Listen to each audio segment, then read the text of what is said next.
It's Sunday, January 10th, 2016, and this is the Product Mentor Talk. Today we're joined by one of our mentors, Sarah Varki, product owner at SonicBiz, and she's going to be leading a talk on product versus services-centric companies. And so the people you see along the bottom of your screen are mentors and mentees within the current session of the Product Mentor program. And mentors and mentees get paired up for a period of 6 months to basically make better product people, better product decisions, better product managers. What you see a lot, what we're going to do now is we're going to just quickly do some quick introductions. I'm going to start with in the order on my screen, and so that means start with you, Sarah. Great. So I'm Sarah Varki. I was a mentee a few sessions ago, and this time around I'm the mentor giving the presentation. And as Jeremy said, I'm lead product manager at a company called SonicBiz. Excellent. And to Pawan. I'm a mentee in this session, and I work for a company called I Control Networks, who are in the home security business. So, yeah, I'm a product manager there. Great. Mateo. Hi, I'm a product manager here at Collective Health in San Francisco, and I'm a mentee in the program. And I'm going to skip over Jintz because I know Jintz has been having some technical difficulties this morning. And so with that, I'm going to go over to Bennett. Is your stuff working? It is not. Oh well. We tried. At least we can see you. You look so happy. Happy and cheerful. And so, yeah, and I am Jeremy Horn, a.k.a. the Product Guy, and I'll be moderating here today. And so post your questions. So this is open to people in the program as well as really that we open it up to the rest of the Internet. So post your questions to theproductmentor.com/live, and as the questions come in, I'll be moderating them and passing them along to the mentor. And if there's anything very generic, I'll usually save those to the end, or those kind of questions that I frequently answer, I'll also answer those at the end. Specific questions will get passed along in fairly near real time. But with all that said, let me hand it over to Sarah to take it away. Awesome. Thanks, Jeremy. Go ahead and screen share.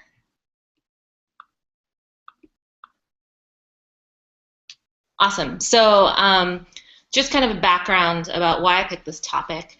When I was thinking about, what to speak about the session, in the spirit of mentorship, I was thinking of the point of view and advice of lessons learned. What I had maybe wished I had known before I started in product management. Like many, I didn't know what product management was even in college. I stumbled upon it, discovered it, loved it.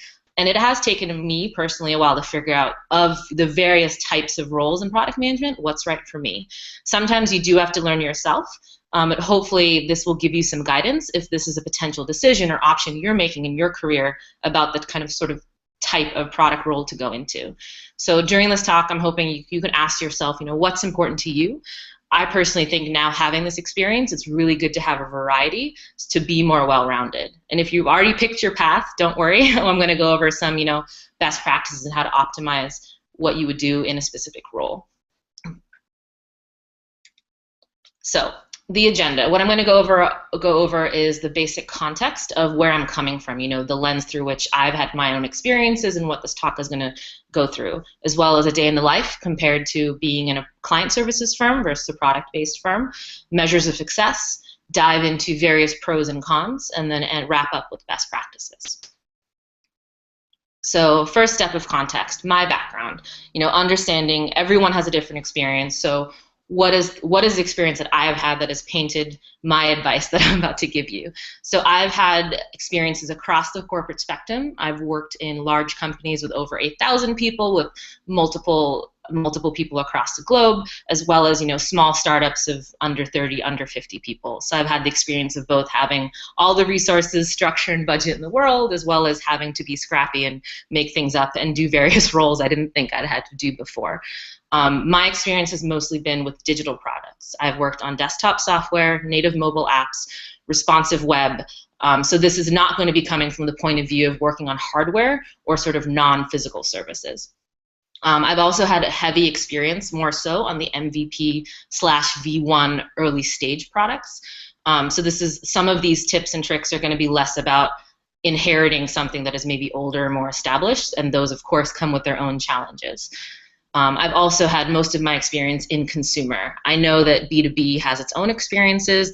You will have similar goals as B2C, but possibly different methodologies. There's different ways to do training, user research, etc. So just to understand what I'm talking through this talk, it's mostly from having a consumer experience. And so that's sort of where I'm coming from. In terms of context of, what does a product manager do? We all know it depends. It is the most ill-defined role, and it completely depends on the company situation that you're in, of what's going through, what's happening. So these pros and cons that I'm going to go over are going to assume that you've maybe hopefully touching all of these pieces, that you may be owning strategy, you may be having to commit code, maybe you are at a place that you will have to wireframe and you don't have a designer to do that, or you will be involved in leading some sort of marketing launch, you'll be touching a P&L, you may be doing your own manual QA, and of course the project manager role of herding the various cats. A side note, I've told my mentee this as well as just other people, if my mom asks, what does a product manager do? There's a really cool Medium article. I made a bit.ly below. It's bit.ly/PMUR. The title is Product Manager, you are a janitor, essentially. I just think that's a good way to frame kind of what we do. So as I go through the pros and cons, you may not have had a direct experience doing something, but that doesn't mean you wouldn't in that situation. Also wanted to go over just what do I mean by client services. I know that some people may think, oh, does that mean you have a product that is serving clients? The context in which I'm speaking about client services is sort of being like an agency. My previous CEO hated being called an agency, but that's what we were referred to when someone hired us. We are the non-in-house. We are the external resource to fill a gap. We are the product. We are producing a product, but we are also hired as a product to be that expert. And you'll probably be on multiple different unrelated projects in one experience. So that's sort of what I mean about client services as I go through this. So, day in the life. Imagine that you are working on an MVP product. This is going to be the first thing that you're going to launch. If you are in a client services firm, sort of it depends on how client facing you are in that company. In my personal experience, I became very client facing. So while you may have your own internal things that you work through and having a stand-up, doing work with your devs, your designers, everything to get that product out, there's going to be this constant layer of client communication and client involvement to make sure that the product and the project is successful. So again, while you may have a stand up in the morning to figure out how that iteration's going, clearing the blockers, doing the normal core PM role, you're probably also going to have a meeting at least once or twice a week or right before a client meeting to internally regroup and figure out, are you on the same page on how you are going to be communicating with that client? And then, again, depending on how involved that client is, probably at least once a week, if not more, you're going to be involving them in a meeting or a workshop or a presentation. You're going to be giving them a report out, a status. You're going to be bringing them in because if they are the customer expert, working through a workshop, a user experience, and then anytime you do have some sort of client touch base or experience, you will then internally regroup again to figure out, okay, what are the next steps? Do you have to change the project plan? Are you going to have to change the resourcing because the client wants something which wasn't in the plan and now maybe you're going to have to ask to borrow another designer? Has the budget changed? Did you promise a follow-up after that? Are they expecting a build? Is there some sort of status that they need to know before the next meeting that you may have with them? Did that meeting result in a change to what research you're going to do? Does it change the product that you are going to have an outcome with? Or was that even a pre-meeting, maybe a pre-sales meeting that you are now going to revisit the statement of work and figure out, okay, what is it that they did sign for? Do we need to make an addendum? Is the whole project changing? So usually, a lot of, my personal experience has been very client-facing, and there's always this layer of constant client communication. Some clients may be very, very hands-off and not need that much. Some may be actually integrated into your stand-ups every day. So depending on the level of integration the client has in your daily process, that then changes the types of meetings and report outs and information that you are responsible for keeping them up to date. On the flip side, if you're launching an MVP, when you're just when it's your product, again, you're going to go through what most of you are probably more experienced with, the daily, weekly meetings, the stand-ups, the retrospectives internally. You're going to be possibly more focused on the customer interviews, the testing. Status reports are actually probably more internal, depending how big your organization is. Those are going to be to your boss, to your line of reporting, not something externally.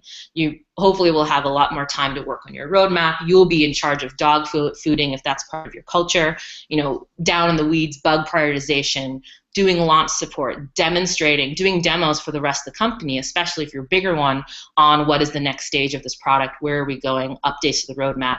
You probably will be in charge of writing knowledge base articles or supporting your support team as they support your customers. Constantly checking analytics, who logged in today, are the errors flying off, do I need to change something, do I need to change a funnel? As well as, again, if you're working in a company that's much more robust with their marketing copy for the website or even packaging, giving that input on how are they trying to sell and how does that match to what your end user needs that you're trying to do. So I think a big difference here, and I'll dive more into the pros and cons, are client services. You are the product, you are responsible. They've hired you, so you are responsible keeping them up to date. Some of these other pieces that you are doing when it is your product, they already may be taking on. They are probably going to have their own marketing team. They may have their own support team. They may have their own reasons that they need to talk to their investors and update them. So that experience is a little different because of that layer of having services. So what does that mean in terms of measuring for success? So again, like I mentioned, when you are servicing a client, you're filling a need. You are possibly their technical co-founder if they're a smaller startup. You are filling that need that they have for project management even, developers with higher quality, dealing with the time and scope. The deliverable may be, an investor deck or content for an investor deck, especially for an MVP that you're giving them. So how well you are able to constantly educate them on the decisions that you've made, how satisfied they are, how much they like, even how pretty the deliverables look, is very much tied to you as how good of a PM are you in that role. As well as, again, you're probably going to have business development folks and people trying to find new clients, but once you have a client, you are more closely tied because of their satisfaction if you will have a higher hand in upselling and having a new contract, making sure that they like you and they want you there for V2, or possibly if they're in a big organization, they may not need you for V2, but they're going to recommend you externally or internally to their company and other departments, referrals to work off to be hired again to work with them longer term. Of course, when you're a product, it's much more detailed. It's much more about how did your timeline progress go? How did you communicate internally to make sure all the groups are on the same page of the progress of what's happening? What does your roadmap look like? Is it really taking into consideration, the competitors? You've done a SWOT. You're trying to figure out where to next go. How does it fit into, when you're in a bigger company, the various other elements that are going on, the various other flavors of your product or suites or companion apps? What is that longer-term roadmap? How are you performing on the KPIs that you set? And how did you support that go-to-market strategy with the marketing team? Or if you're in a small company, you may be part of the marketing team. So we just had a question come in from Pawan. So let me hand it over to him to ask his question. Pawan? You're on mute. And he seems to have disappeared. His video... Pawan, are you there? Looks like he might be frozen. All right, I'll ask the question to the best of my ability. How does the hybrid model work when selling to B2B, and do you do both service and product? I think that's the question. I'm not. I wish you could talk. Would like some clarity on what he means by the hybrid model. So as I mentioned before, most of my experience with the consumer, so I know that there's probably a little bit more. It may be a hybrid. That's what he means in terms of being B2B. That you are still, while you're worried about your end customer, you're also still worried about your client who has bought the enterprise solution. So I'm not really sure how to clarify without knowing what he meant by hybrid. Can you read the question again? I I think he's going to try to rejoin. If he reposts the question, we can Okay. always go back to him. And so that's all the questions we have right now. But everyone else, keep the questions coming in at theproductmentor.com/live, and as they come in, I'll pass them along. But back to you, Sarah. Okay, no problem. Back.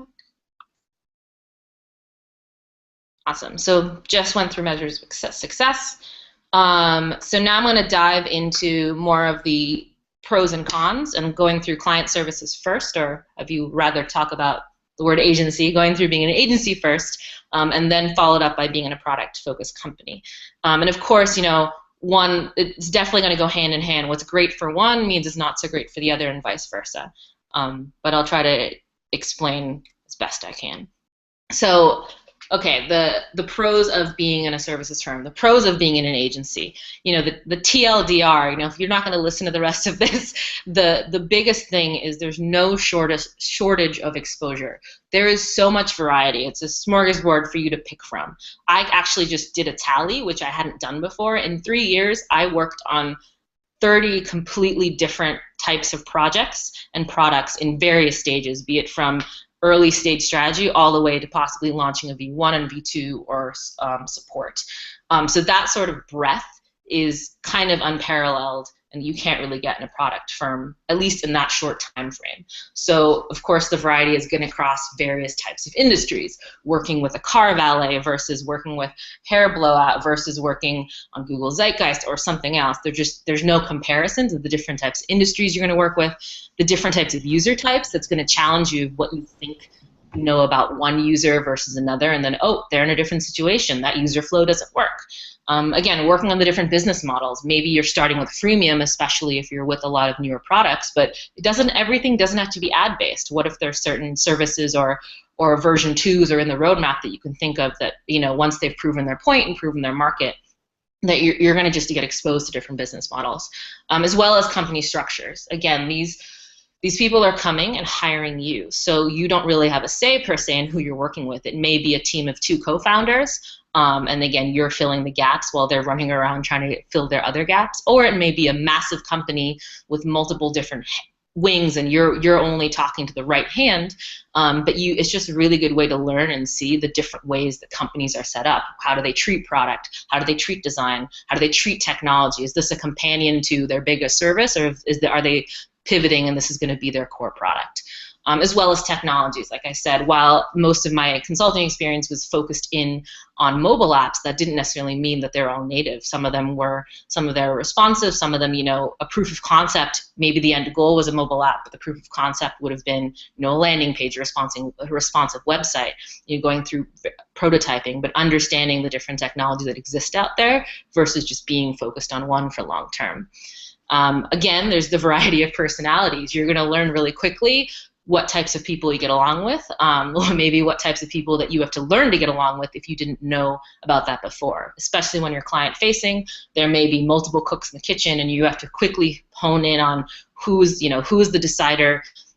What did they find important? How do I communicate best with them to make this work smoothly? And that is, of course, in relation to relationship building. A lot of being in client services is building that relationship, being the getting that trust, and over time, being that go-to for that person. So again, just like the measures of success, you can be referred to. And on the other hand, because of this variety, you get really good at being confident because you are client-facing. You have to learn how to defend your decisions to the core. When someone is paying you money for that, you have to know exactly why you did something, exactly why you didn't, and build that confidence both for them and you. There's not much time to get bored. You sort of become an expert onboarder. Again, it depends on the structure of your company, but if you're on multiple projects at once, or if you're on shorter term projects, you just get really good at ramping up in a few days rather than maybe a few weeks if you're moving to a brand new product. You also have a really good exposure to different vendors. You may have a choice of vendors, or they may come with the client that's hiring you. But again, because you're filling a need, they may be trying to fill a need elsewhere as well. Maybe they don't have the resources, the time, or the budget, or there's just the the age of that company to have a lot of things in-house. So you're also learning to not only work with them, but coordinate and consult with, maybe there's a third party who's in charge of the API. Maybe there is a third party that did the branding that now your design has to match. It's also kind of nice to have peers that are actually not on your team. So someone else may have a completely different experience because they're on a project that's a completely different industry with a completely different client. And if you go to them saying, hey, I'm struggling with this, our peer reviews were not about peer reviews about how this product worked in the longer company roadmap. Our peer reviews were everyone bringing in their own unique experience that they're currently having with their client, or clients plural, and us helping from sort of an outsider's point of view to help you be the best you can be, either based on the other experiences we've already had with different clients, or just how we think based on our experiences how things are going to go. So it was kind of nice that the peer reviews were actually not of people on your current team, even though there are still product managers. There's also just the non-PM specific skills, sort of like the it's not my job. Depending on the structure in the company, you may get into account management, business development, client management, a lot of project management. You may be dealing with resources. On a given day, sort of as I mentioned in the day in the life, I may have had a stand-up and, done the stereotypical product manager things, but then I would have to go to a resourcing meeting and say, I need this longer term. Or I would have to go to operations and say, I think this is going to be under budget here. Can we change this? Or the account management, answering the, doing the, on the one hand, doing release notes, which are customer facing, but it's client facing, sending that follow-up, sending that, being able to be on call and be responsive if they're having questions, whether it's tech support of how do I install this build, or just trying to understand maybe why a back-end service went down or something like that. So it's possibly, not core PM skills, but it does help you get more well-rounded with interacting with people. Another awesome thing is actually downtime. While on the one hand you may get really busy, because there's your project to project, there are going to be times when you actually aren't in a project, and then you can focus on either personal development or development for the firm, whether it's working on an internal process of how to work with clients better or changing your onboarding strategy, things like that. So actually it's kind of nice. I mean, the analogy to consultants is called on the bench or on the beach. So sometimes you may have a few weeks where there isn't a lot going on because you're in between projects, and it's just a great time to kind of, it's not a vacation, but it's a great time to relax and breathe and be able to focus on some other things that maybe you don't have time to do before, versus it just keeping on coming. And of course, given the variety, there's that discovery. You're going to constantly be experiencing things that you're realizing that you like or you don't like. Whether it's you start realizing you really like a certain specific industry, or you do like consumer versus enterprise, or there's certain processes you've tried internally or you've seen by exposure to the other company structures that you like how they function. So it is also just a constant way to discover and be exposed to various things that you can start understanding what works best for you. So now, not everything is rainbows and unicorns. There are, of course, there's some cons about being in an agency. There is that thing about being an expert. They're coming to you because you're an expert, but you're an expert at being the product manager, an expert in that technology, expert in the process of launching an MVP or iterating or doing a proof of concept. At the same time, you're sort of a passable expert at that domain. You may not have that much time to super dive in, dig in, while you're getting better at onboarding. At the same time, you don't have months and months to learn about that industry. You need to get going really well, and you need to learn the minimal that you can to function as that passable expert. Juggling also depends on the firm. There are some firms where you may be a dedicated resource for that 3 to 6 months for a project. My personal experience was I was actually on multiple projects at once. At a given time, I could have been maybe on 5, maybe not all in the same stage of time, in terms of one in support is going to be less time than one that needs strategy or workshopping and things like, or testing and things like that. But it is having to be able to juggle.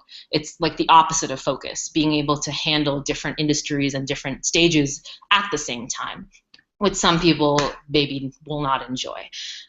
There is also that time and money. It's actually a triangle, time, money, and quality. So you do have that sort of stricter deadlines. It may really be good at encouraging an MVP, but unlike at a product company where maybe you can work around and fudge, you need an extra day or two, or you're going to change priorities and work with your stakeholders. At the end of the day, you're being hired to deliver something in a certain amount of time for a certain cost. And so it can feel limiting when that's actually not how the project is going, and you need to be able to change that. Another thing that was also challenging for me was, who is the customer? At the end of the day, like I've said before, you are the product, so your client is your customer, and it's about making them happy. So sometimes if they have the final say, you have to pick your battles about if they really want a button somewhere which you believe is not the greatest user experience. They are your customer, the user isn't. And so you have to pick your battles about what is good for your customer versus their customer. It's also a challenge to not be part of future iterations, depending on how much ownership you like to have. If you fill their need, if the measure of success is they used you and now they're good to go and they've launched, great, but that means you're probably not going to be involved in version 2 or 3. You may have done a roadmap and suggested to them, here's what you do in the next year or so, but unless you personally keep the connection with them, you're sort of washing your hands after that project, and you have less of experience or exposure into the future iterations of what you sort of launched and kicked off. And of course, while on the one side I mentioned it's a pro to work with all these different vendors and technology, on the flip side, third parties, can be challenging, especially some more of the enterprise client, maybe due to heavy regulations, or they may be 10 years behind in certain technologies. So while you are representing the expertise of what may be best, what to build, what's fastest, it may be hard to please that client if they actually get pushback because they technically can't do something that you think is best to do. And of course, there is just the overhead with talking with clients. Clients change their minds. The point of contact that you may have, isn't the final decision maker that you don't have access to. So there's possibly constant scope revisions. There is that blurred ownership. While you are still the product owner from the agency point of view, they are also the product owner from their point of view. Whether it's they're the big company and that one person is the point of contact, so they report to their stakeholders. So again, just like I mentioned, picking your battles, it's the types of approvals are a little bit blurry, and who makes the final decision is more of a conversation and overall agreement rather than you just having direct ownership to do whatever you want. Tied to that is also, it's more of a waterfall approval. Again, you may find clients who are really excited. They're going to be in your stand-up every day. They're going to be there. They have the comfort and the trust to be more agile. But historically, being in an agency, there is this expectation of how you function. There's an expectation that there's a statement of work, and there's initial kickoff, and then there's earlier reviews of things. It's because especially if they have multiple layers on their side that have to approve different items, it becomes more of a waterfall process. You can try, and depending on the client, it can be successful to avoid having a whole PRD. We got rid of product requirements documents. We felt they were very binding. They felt they're very restrictive. We wanted to be a little bit more flexible. But at the same time, if someone's paying you money, it's very hard for them to swallow one bullet point of the goal of the product and that you're just going to iterate on that. There's still going to have to be some sort of structure, or they're still going to want to see the designs a little bit ahead of time, not just the day before that you want to implement something. And of course, there's also, like I mentioned before, the resource allocation. If something is going longer than you expected, there is just that overhead internally of trying to negotiate. Okay, well, if I can grab another dev to double up on this, then we can keep this timeline. Is that client okay to pause? Which client is more able to be flexible about their budget or timeline, or maybe they have more budget if they really want this extra feature and functionality. We can convince them that it'll cost XYZ to take it one more month. So overall, there's just some politics with client management, whether it's the point of contact that you have, or just working around all the different people internally that have contact with that client, and all the different contacts on the other side. So that was overall services, and now I'm going to go into product-based businesses. So again, just like the pros and cons of services sort of match up with the pros and cons of products. So while on a services company, I went through 30 different types of products and projects in 3 years, and was a passable expert. Being in a product company, I've had the chance to focus. I get to have that time to ramp up, to become the domain expert, to have that ownership longer term, that I know I'm going to be here this year, and unless something really changes, I'm going to be here next year to implement either that piece of the roadmap that I plan to do, or to pivot and change based on having monitored that product for that whole time. And Sarah, we've got a couple questions that have come in. Okay. So I'm going to start with Russ. He's got a couple here, so let me try to take them in order here. Russ says, any thoughts on managing delivering product in B2B environment where it includes some customization specific for that client delivery? Yeah. So as I mentioned in the beginning, I haven't had a lot of experience with B2B. From my friends that do it, I know that there is more of that kind of balancing. So like in an agency where the client is paying you and you have to pick your battle for that button, I think there's definitely that for the customization. So I have friends that work in enterprise agencies as well as enterprise products, and there is a lot of that similarity in how do you balance, explaining to the client they want a specific button, but then that's sort of fragmenting your code base for the core product and how it's customized to various client needs. So usually the best practice that I've seen is trying to find something that more than one client needs when you're in B2B is probably better long term for your product than constantly saying yes because your big client wants this button but this other client doesn't, and having to keep track of completely different versions. Got it. Next question comes from an anonymous individual, and they're asking, how important is data analytics in the client-based companies?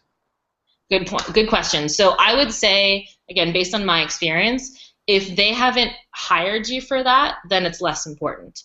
If your company, if you as an agency have that as a service, so we had, for example, a service called, support maintenance and analytics. So we had a service where we recommended what analytics to build into the MVP, what they should track, and then if they signed up for support, we would be there to give them a report and constantly monitor and give the data. Unfortunately, some clients, especially when they're smaller, don't see that as important or think they'll do it themselves. They'll say, okay, put it in there, but we'll do the analysis. So for sure, when it's your own product, that's definitely part of your day-to-day.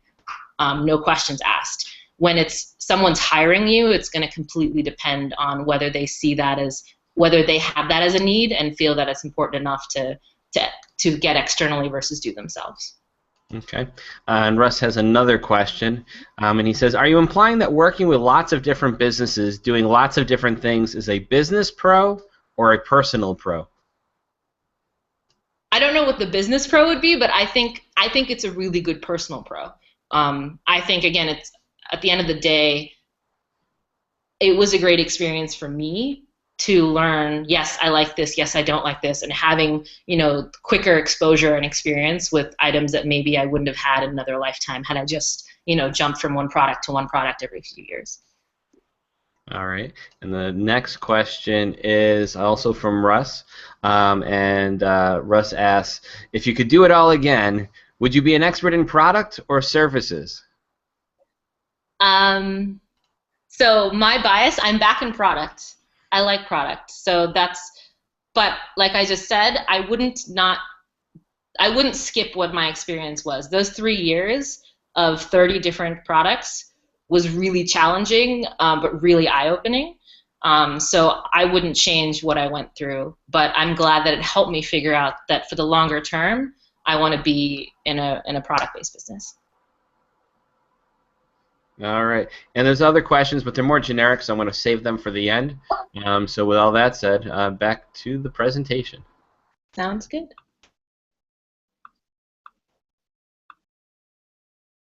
All right.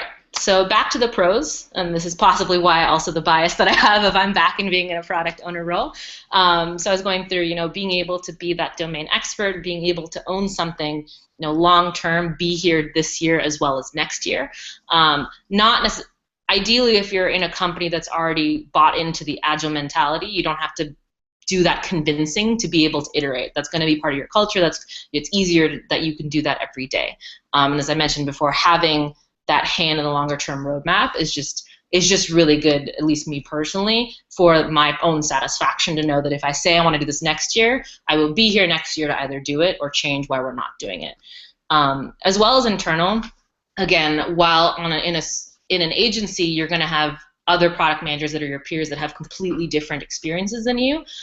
When you're in a company, it is a larger team support. You're all kind of going towards the same goal. You're not going towards the same goal of, having a great process and having all these different types of clients continue to hire you. Your goal is for your collective end user for this suite of products that you're working on, especially when you're in a larger team. So it's much easier to, be aligned on your priorities because you're all kind of talking about the same product. Your stakeholders are all internal. There's still going to be politics about who wants what when they're internal. It's a different experience. But all of your stakeholders are the people that you hopefully have direct access to. You don't have to ask a point of contact somewhere in the other company to then go internally and ask them and come back with an answer, or have to have a bigger meeting and that kind of level setting and being on the same page. Ideally, you have more direct access to the stakeholders that care about the product that you're working on.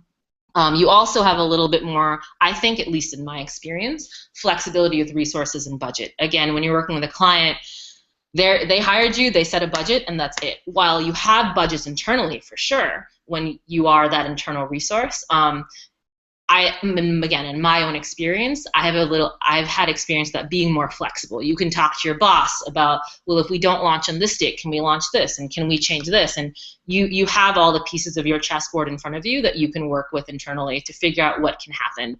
Versus when you have a limited time and budget, when someone has hired you to do something, you don't necessarily know what all the flexibility is on their end, or even internally, if again you can borrow a resource for a completely different project to get it done. So now the cons.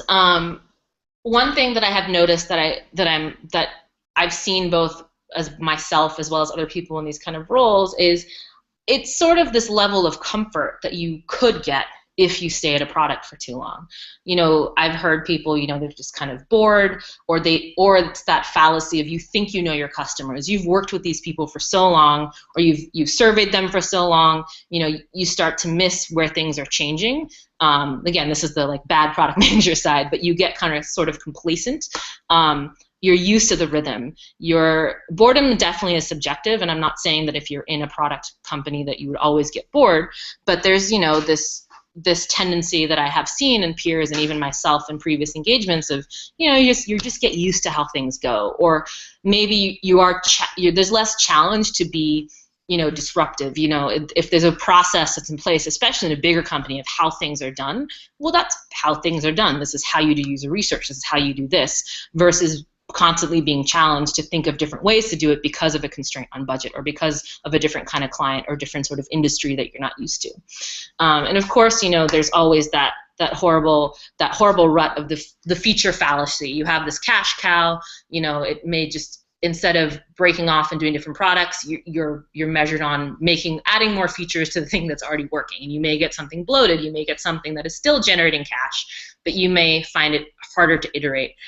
You may hit market saturation, and depending on your company, that's probably a good thing, and hopefully you can be part of starting something new or finding a new solution versus just staying on something that just is you're adding a feature in order to add a feature to keep it new.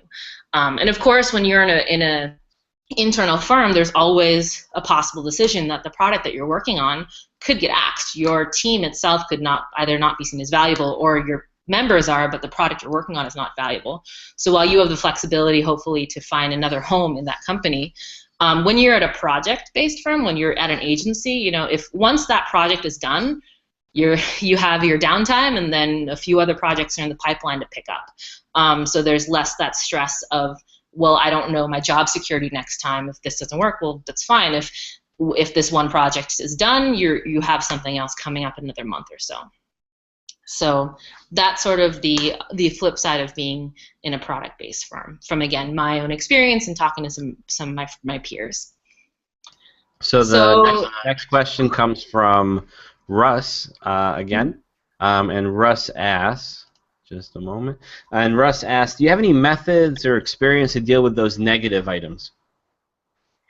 Yes. So I think so for some of the negative items I mentioned, being stuck in the ways of doing things is just you have to personally try to challenge always, like, why is something done the way it's done?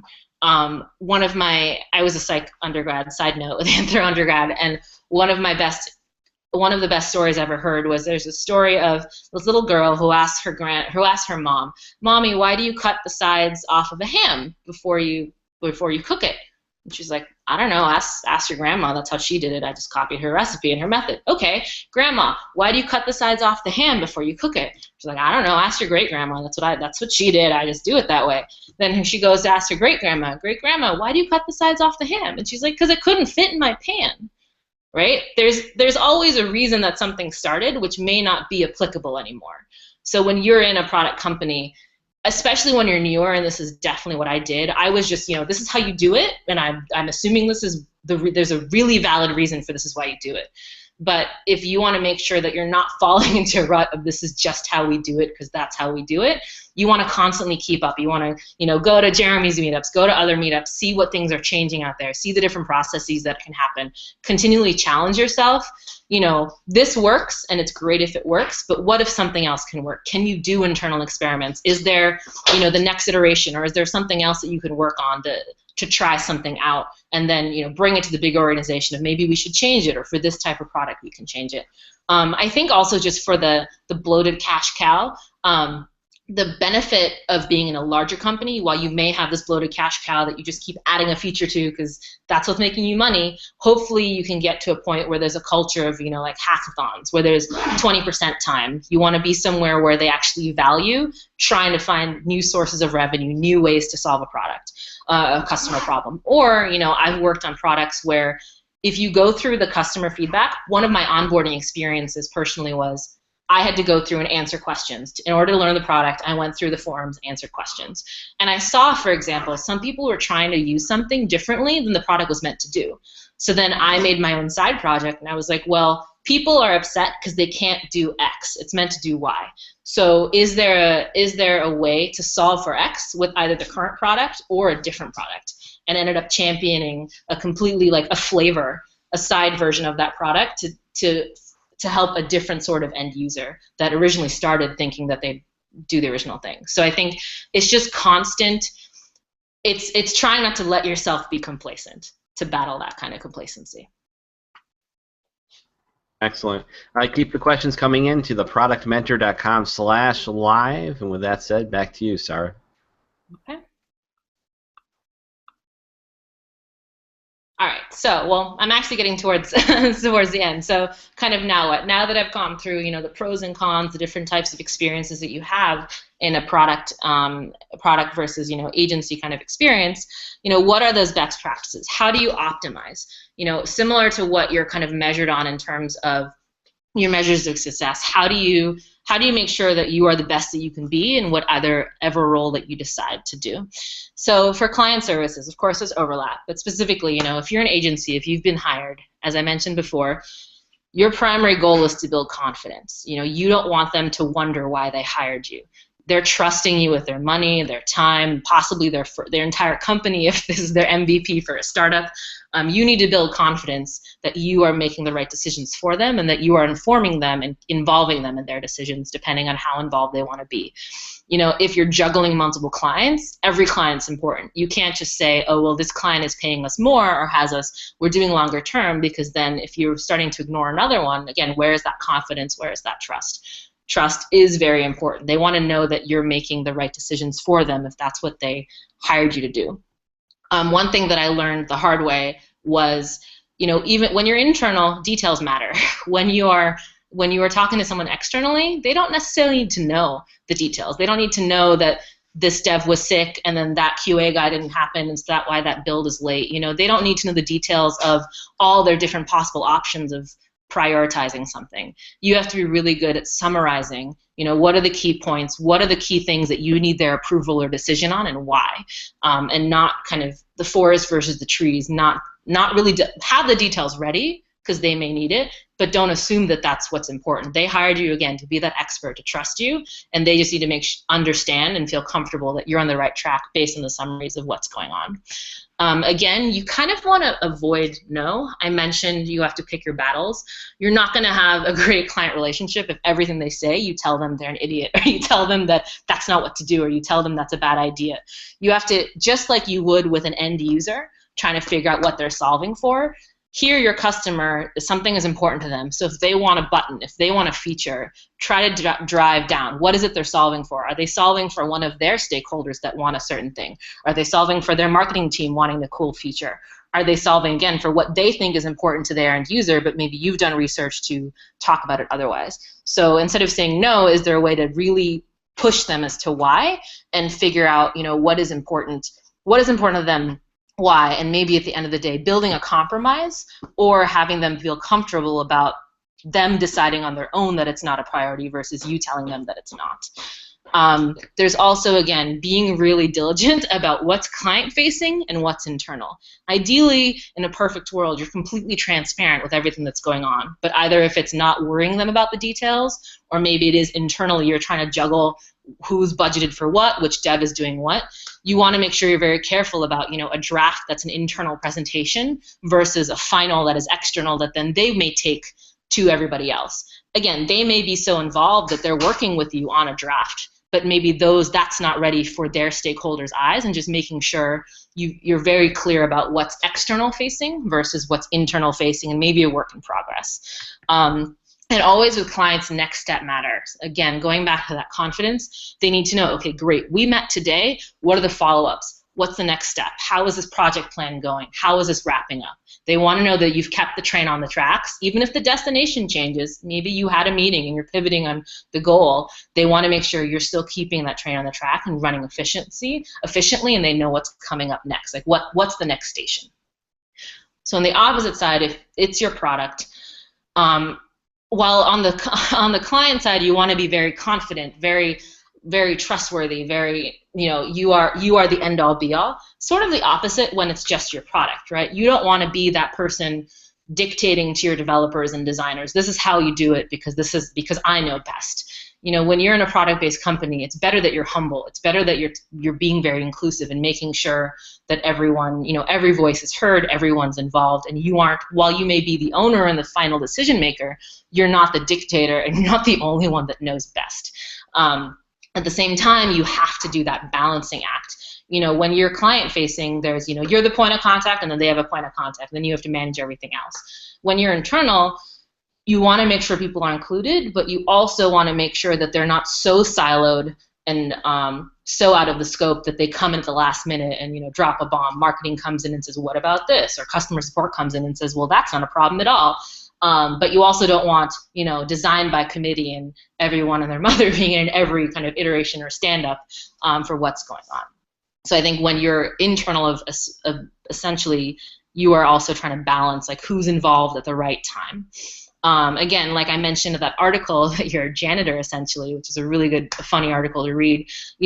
Sometimes your just biggest thing is clearing obstacles. When you're in an agency, you may be doing that, but you may also have other people to do that, or there's less obstacles to clear because you have this one thing that you're focused on. I think when I've had personal experience in a product-based company, you're just running around. Oh, did something break? Can I get this? Can I get the asset from this designer? This person's sick. It's a lot of juggling and just clearing obstacles to make sure the team is running efficiently. And that's also, always be prioritizing and always ship something. Again, when it's your product, part of your success is did you stay on the timeline? Did you get this out? Did you launch that next version? Whether it's every 2 weeks you may be putting out an update build the store. When you're client-facing, it may be shipping a lot, but it's shipping, iterative versions to keep the client up to date about what's going on. It's the next it's again related to those next steps versus actually shipping something publicly all the time. At least again, in my experience, it was less about shipping frequently externally versus having something ready to show progress internally to a client who may be shipping in 3 months.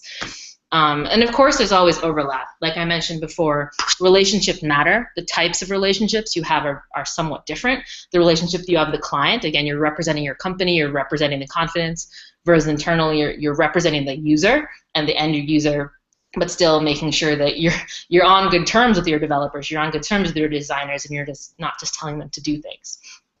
Being accessible. When you're in a product company, being accessible is very important because everyone's going to have a question about something. You have to answer it, but it's very, a product-focused question. Why is this coming up next in the roadmap? Is this bug more important than this? Is this the user experience that you want? Is this how customer support should handle this? It's very, reactionary to do things daily, whereas accessibility in terms of a client means, it may mean that they call you on a Saturday and ask why this build is not working. It may mean they have a question, or they need the hourly report of what the developers did last week so they can put that into their P&L for their project tracking purposes. But it's responding to their emails right away and making sure that they feel that they can get a hold of you and that you're not hiding things from them. So the accessibility and availability sort of go hand in hand. The education I've experienced is, again, very different. When you're educating in a product company, you are that user voice. You are the end user expert. So people that are less close to the users, maybe it's the marketing department, maybe it's the sales team, maybe it's customer support. You're constantly educating them on why you made the decisions, but from a very specific user point of view. When you're educating more in an agency, it's a lot. It may be tech support education. It may be, this is why this build doesn't work, or this is, these are the release notes for this version, but we're going to work on version 2, or this other feature will come next, or this is why we prioritized it this way. Again, updates are very important for a client. Like I said, next steps. Updates are what's happening. This is coming to you today. We're on track, etc. Updates internally may be more to your boss. How did stand-up go? How is your progress? What are your blockers? What do we need to change internally? Translating empathy.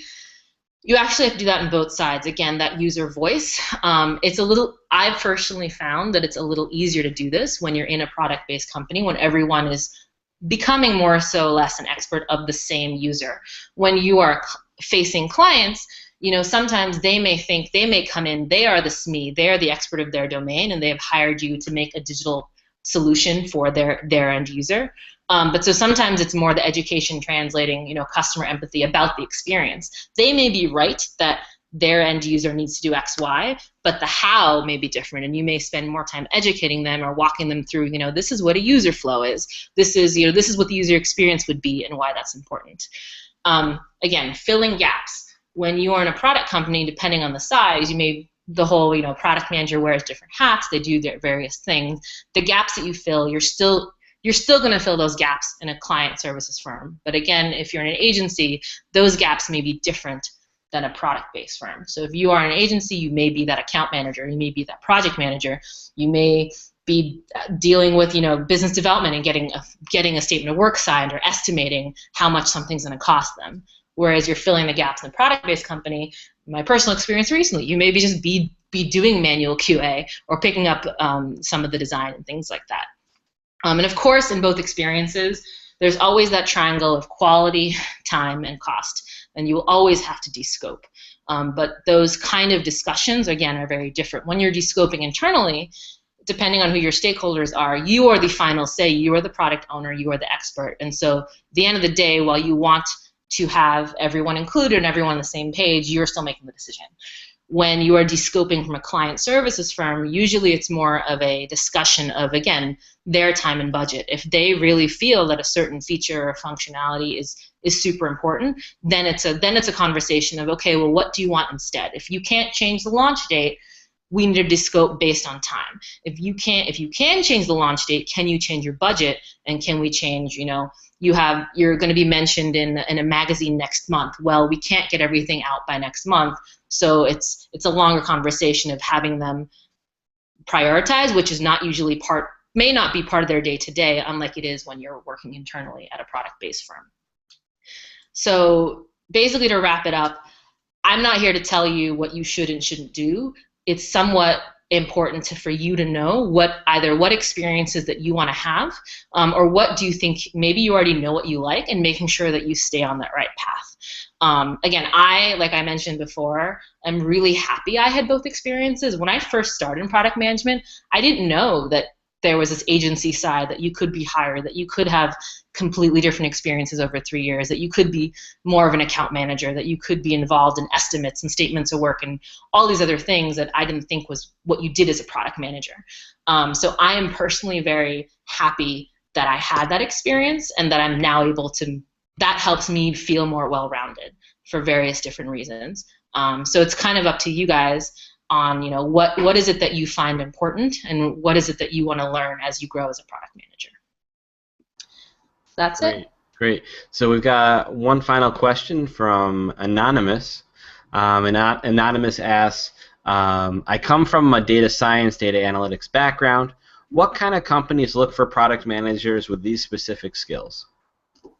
Data science, actually both would look for it. So you could fill a very specific need in an agency where, you know, some agencies specialize in certain types of businesses. So maybe they're really good at e-commerce, maybe they're really good at end consumer or marketplaces or platforms. So on the one hand, you could easily fill a role as more of a data scientist, more of the analytical person, if that is a service and a need that the agency wants to say that they have to be hired for.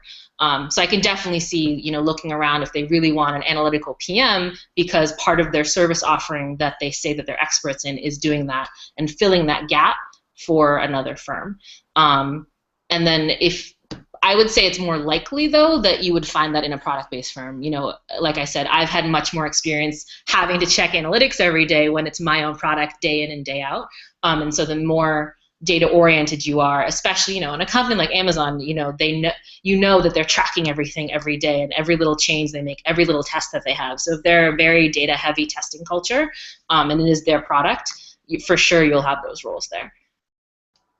Excellent, excellent. So thank you to our speaker, Sarah Varki, product owner at Sonic Bids, for today's discussion of product versus service-centric companies. And as always, a presentation that you saw will be shared on our SlideShare channel. And also a big thank you from me, Jeremy Horn, the product guy, and to everyone else who joined us today, and the product mentor. And also don't forget, if you're interested in being a product mentor just like Sarah, to product people of all sorts, all sizes of company, all types of experience, please visit theproductmentor.com today and sign up. We need lots more mentors. Session 5 starts on May 1st, and we'd love to get talking to some mentors as soon as today. And also, if you're looking to fill a new product job with a great product person, visit our very own free-for-all job board at theproductjobs.com. And with all that said, I'll see you all in the next talk. Bye. Bye.